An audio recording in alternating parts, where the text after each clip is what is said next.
ILMS Academy, India's premier legal and management education portal, gets certified to enhance employability.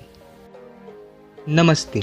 आज हम Hindu succession act 1956 के तहत महिलाओं के अधिकारों के बारे में बात करेंगे और यह वीडियो आपके सामने प्रस्तुत हो रहा है ILMS एकेडमी के द्वारा। संपत्ति में भूमि, शेयर, भवन और किसी अन्य व्यक्ति पर बकाया डेट शामिल है। इससे जुड़ा मूल्य संपत्ति की मौलिक विशेषता है। अर्थ या तो मौद्रिक या व्यक्तिगत हो सकता है। ऐसी चीज़ों का आनंद लेने और उन्हें पूरी तरह से निपटाने का अधिकार है।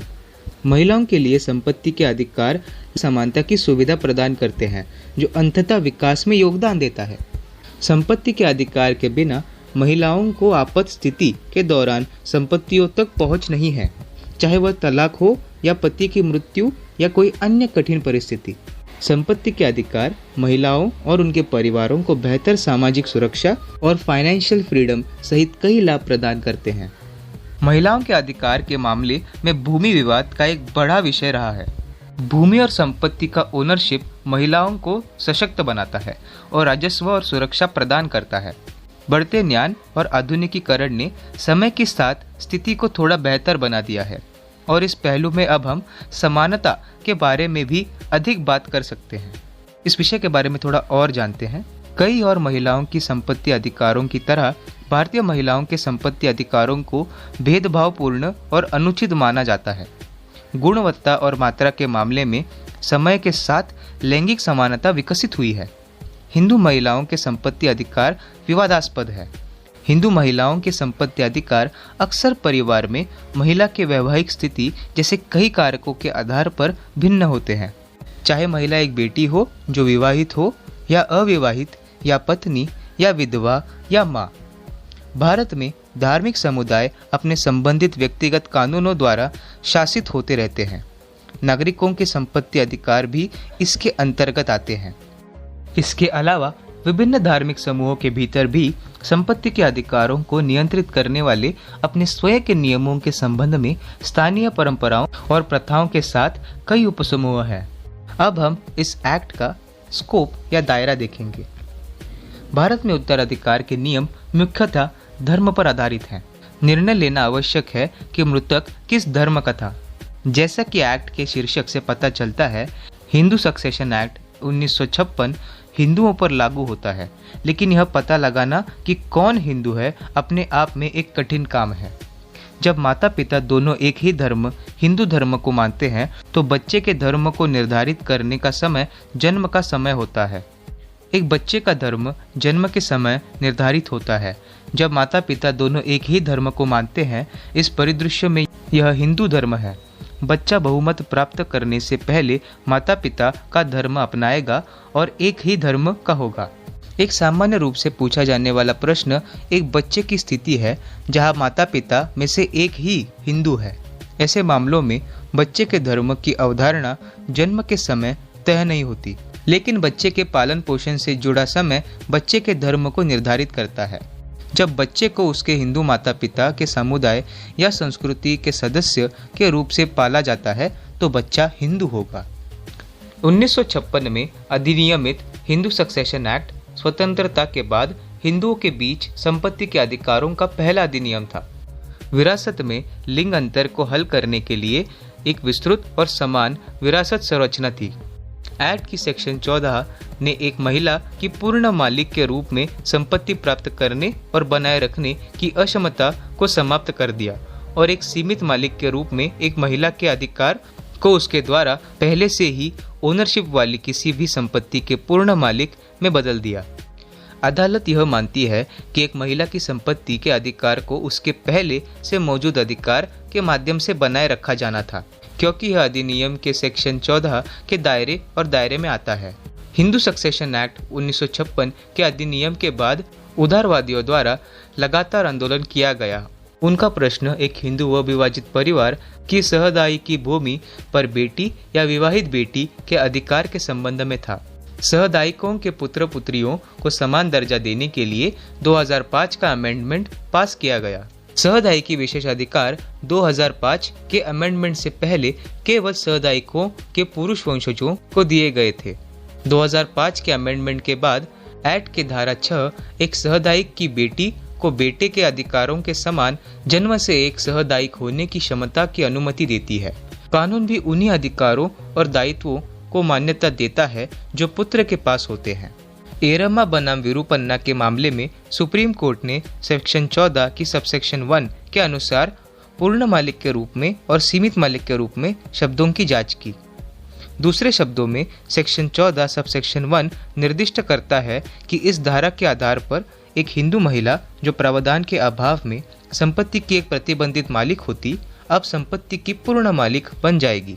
प्रकाश बनाम फूलावती के मामले में न्यायमूर्ति ए के गोयल ने यह कहते हुए आदेश पास किया कि 2005 का अमेंडमेंट केवल 9 सितंबर 2005 को जीवित सहदायिकों की जीवित बेटियों का समर्थन करता है।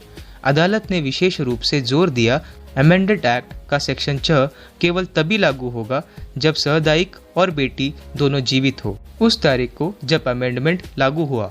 2018 में एपेक्स कोर्ट द्वारा हाल ही में पास एक फैसले में अदालत ने कहा कि यह एक सहदायिक में जन्म का तथ्य है जो सहदायिकी बनाता है, इसीलिए एक सहदायिक के बेटे और बेटियां जन्म से सहदायिक बन जाते हैं। मामले में तथ्यों के अनुसार पिता का 2001 में निधन हो गया था।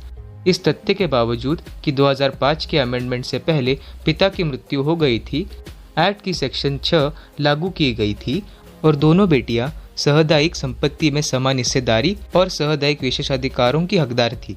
अधिनियम की धारा 8 और 9 के संबंध में किसी पुरुष की मृत्यु के मामले में संपत्ति का हस्तांतरण होता है, उसके बाद संपत्ति उसके रिश्तेदार को विरासत में मिलती है। अधिनियम की धारा 15 और 16 के अनुसार महिला की मृत्यु की स्थिति में संपत्ति का हस्तांतरण मृतक माता पिता और उसके पति के कानूनी उत्तराधिकारियों की प्राथमिकताओं के अनुसार होता है। महिलाओं को बेहतर सशक्त बनाने के लिए कानून लिंग तटस्थ होना चाहिए और उत्तराधिकारों के क्रम और पुरुषों और महिलाओं के लिए उत्तराधिकार के नियमों के बीच कोई अंतर नहीं होना चाहिए। एक अंतर्राज्यीय हिंदू महिला की संपत्ति के उत्तराधिकार से संबंधित पहला विधायी अधिनियम धारा 15 है। 1956 से पहले एक महिला की संपत्ति असंहिताबद्ध हिंदू कानून के तहत प्रदान किए गए नियमों के अनुसार थी। हिंदू विरासत कानून 1929 की अमेंडमेंट और हिंदू महिला संपत्ति का अधिकार अधिनियम 1937 ने उसके अधिकारों की रक्षा पर ध्यान केंद्रित किया, न कि इस बात पर ध्यान केंद्रित किया कि उसके बाद कौन उसकी संपत्ति लेने का हकदार होगा। यह दो कानून थे जो उसके जीवन स्तर को बेहतर बनाने के लिए बनाए गए थे। धारा 15 और 16 यह भी दर्शाती है कि एक महिला अंतर्राज्यीय के मामले में न केवल एक अलग उत्तराधिकार योजना दी गई है, बल्कि संपत्ति के अधिग्रहण के स्रोत और उसकी वैवाहिक स्थिति पर विचार करने से संबंधित अधिक भिन्नता है, और विचार जैसे कि क्या वह बच्चों को छोड़कर मर गई या नहीं। उत्तराधिकारियों के वर्गीकरण के संबंध में एक विवाहित महिला के मामले में उसके पति के उत्तराधिकारियों के पूरे समूह के विपरीत उसके रक्त संबंधियों को बहुत कम महत्व दिया जाता है। अमेंडमेंट का एक महत्वपूर्ण हिस्सा सेक्शन 24 को हटाना था। पुराने कानून के तहत सेक्शन 24 में उत्तराधिकार के सामान्य नियम 3 विधवाओं की स्थिति की व्याख्या करते हैं जो अंतर्राज्यीय संपत्ति के वारिस की हकदार है। यह 3 विधवाएं एक पूर्व मृत पुत्र की विधवा और भाई की विधवा थी। इस विवाह अयोग्यता की पहचान उन उत्तराधिकारियों से की जाती है जो विवाह द्वारा परिवार में शामिल हो गए थे, संबंधित पुरुष सदस्यों की मृत्यु के बाद विधवा हो गए थे, जिनसे उनका विवाह हुआ था और पुनर्विवाह द्वारा परिवार छोड़ दिया था। बेटियों, बहनों, माताओं जैसे रक्त संबंधों के विवाह या पुनर्विवाह का कोई परिणाम नहीं होता, लेकिन बेटी की विधवा या भाइयों की विधवा के विवाह का मतलब होगा कि वे एक हिस्सा नहीं रह जाएंगे अंतर्राज्य परिवार, और यह उनकी विरासत उस परिवार में उत्पन्न होगी जिसमें वे विवाहित है। वे अंतर्राज्य रक्त संबंधियों के रूप में या पुनर्विवाह के बाद विवाह से संबंधित नहीं होंगे और उनके उत्तराधिकारी होने के बिल्कुल भी हकदार नहीं होंगे। अमेंडेड एक्ट ने सेक्शन 24 को हटा दिया। इस वजह से शर्त और पात्रता आवश्यकताएं बदल गई हैं। हालांकि इन विधवाओं के संबंध में उदाहरण कागज पर सेक्शन 24 के बिना भी वही रहता है। विनीता शर्मा बनाम राकेश शर्मा के मामले में अदालत ने यह मुद्दे सामने रखे। क्या 2005 के अमेंडमेंट एक्ट की धारा 6 में सामुदायिक संपत्ति में अधिकार का दावा करने के लिए बेटी के लिए 9 सितंबर 2020 तक सामुदायिक के जीवित रहने की आवश्यकता है?